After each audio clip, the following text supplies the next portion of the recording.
ધોરણ 10ની અંદર ઇંગ્લિશમાં સેક્શન સીની અંદર આ 3 માર્કમાં તમને એ અને બી જોડો એવો સવાલ પૂછાય છે, રાઈટ. હવે 32મો સવાલ છે, Balubhai can defeat any one. બરાબર. અહીંયા આપણે કેન આવ્યું તો કેન એટલે શું? કેન એટલે શક્તિ, એબિલિટી, રાઈટ. હવે એવા આપણે એક્ઝામ્પલ 2-3 લઈએ. બરાબર. I can speak English. બરાબર સાંભળજો. I can speak English. Okay. I can sing a song. I can do anything. I can speak French. આમાં આપણે કેન આવ્યું એટલે આ બધા જ જવાબ શું આવશે?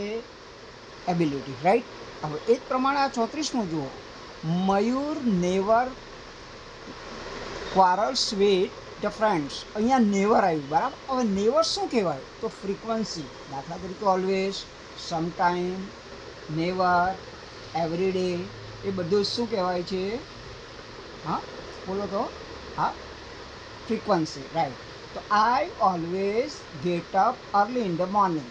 બીજું એક વાક્ય આપું છું, આઈ સમટાઈમ સિંગ અ સોંગ. બીજું એક વાક્ય તમને સમજાવું, I never drink wine. Okay.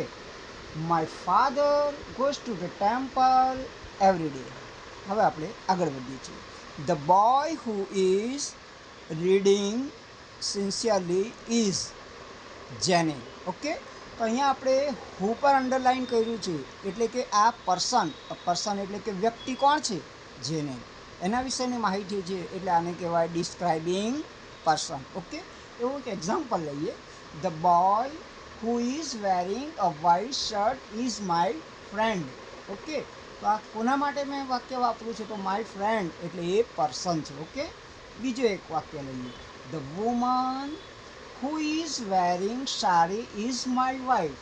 ચાલો, આમાં માય વાઇફ એ શું છે? પર્સન છે, એટલે આને કહેવાય ડિસ્ક્રાઇબિંગ પર્સન.